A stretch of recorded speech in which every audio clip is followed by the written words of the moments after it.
प्रणुमस्तत्र भवानी सहचरमीशानमिन्दुखण्डधरम् शृङ्गारनायिकाम् अनुशीलनभाजोऽपि भृङ्गिनन्दिमुखान् तस्यै न वाहयोजनदूरे वन्दे मनोमयम् वप्रम् अङ्कुरन्मणिकिरणाम् अन्तरकक्ष्याम् च निर्मलामनयोः तत्रैवामृतवापीम् तरलतरङ्गावलीडतटयुग्माम् मुक्तामयकलहंसी मुद्रितकनकारविन्दसन्दोहाम् शक्रोफलमय भृङ्गी सङ्गीतोन्मेषघोषितदिगन्ताम् काञ्चनमयाङ्गविलसत् कारण्डवषण्डताण्डवमनोज्ञाम् कुरुविन्दात्मकहल्लक कोरकसुषमा समूहपाटलिताम् कलये सुधास्वरूपाम् कन्दलितामन्धकैरवामोदाम् तद्वापि कान्तराले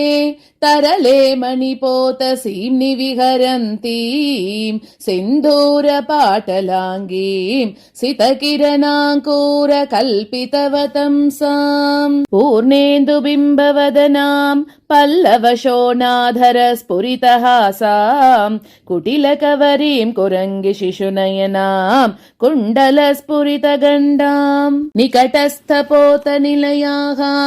शक्तिशयविद्रुत हेमशृङ्गजलैः परिषिञ्चन्तीम् परितः ताराम् तारुण्यगर्विताम् वन्दे प्रागुक्तसङ्ख्ययोजनदूरे प्रणमामि बुद्धिमयसालम् अनयोरन्तरकक्ष्याम् अष्टापदपुष्टमेदिनीम् रुचिराम् कादम्बरी निधानम् कलयाम्यानन्दवापिकाम् तस्याम् शोणाश्मनिवह निर्मित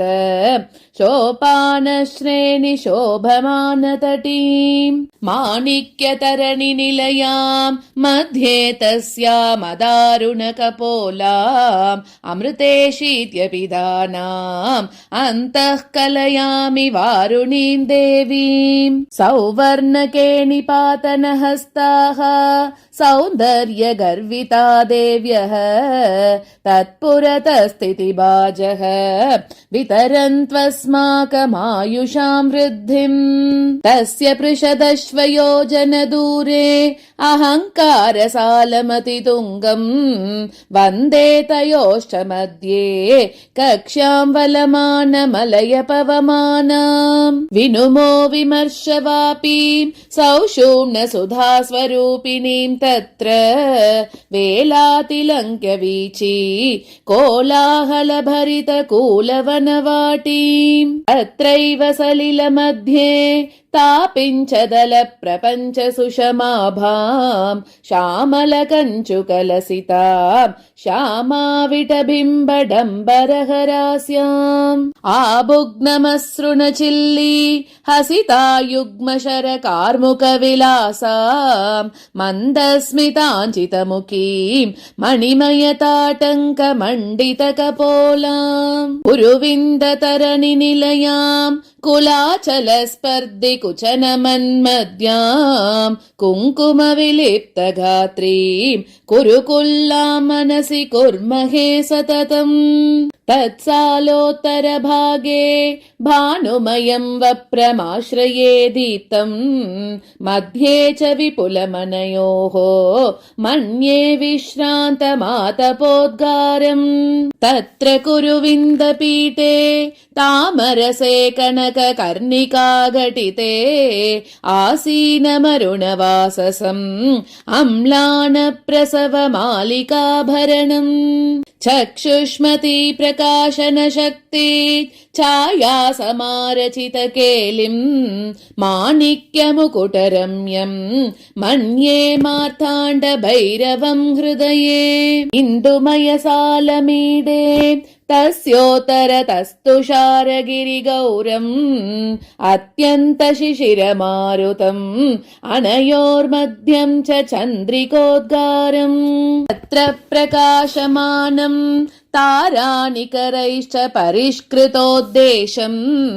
अमृतमयकान्तिकन्दलम्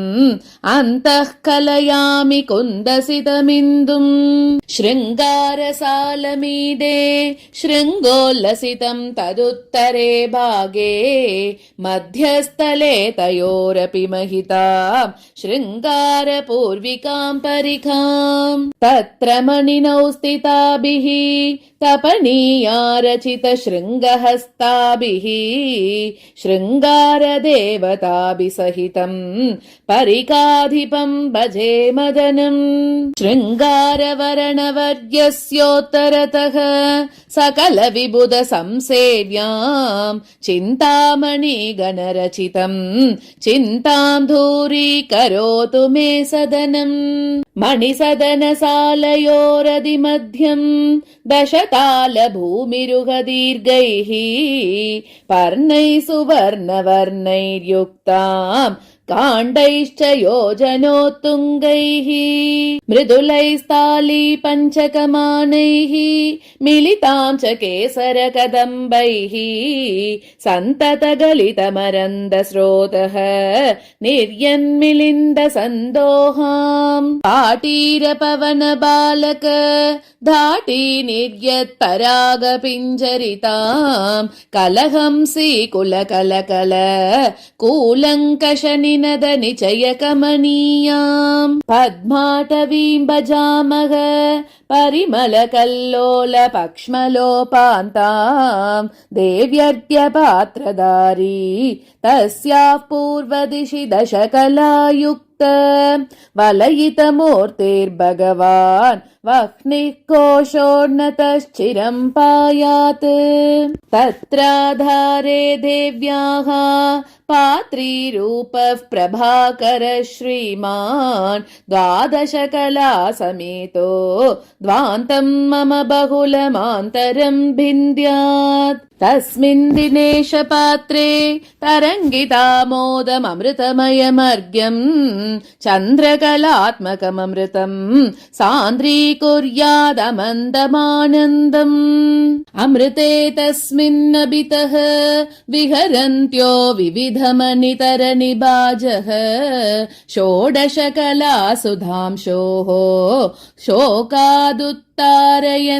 मामनिशम् तत्रैव विहृतिभाजः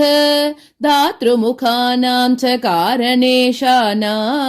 सृष्ट्यादिरूपिकास्ताः शमयन्त्वकिलाः कलाश्च सन्तापम् कीनाशवरुण किन्नर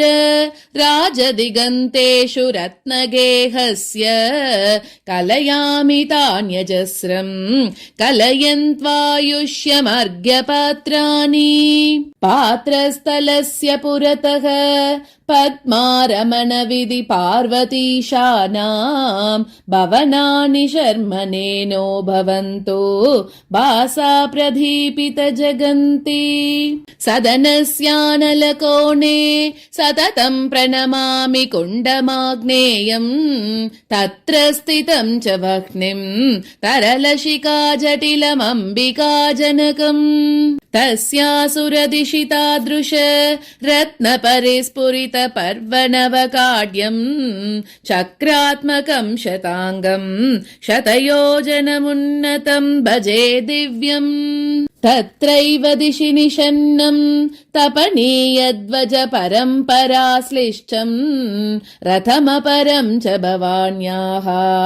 रचयामो मनसि रत्नमयचूडम् भवनस्य वायुभागे परिष्कृतो विविध वैजयन्तीभिः रचयतु मुदम् रथेन्द्रः सचिवेशान्या समस्तवन्द्यायाः कुर्मोदिहृदयमनिशम् क्रोडास्याया शताङ्गमूर्धन्यम् रुद्रदिशि रत्नधाम्नो रुचिरपलाका प्रपञ्चकञ्चुकितम्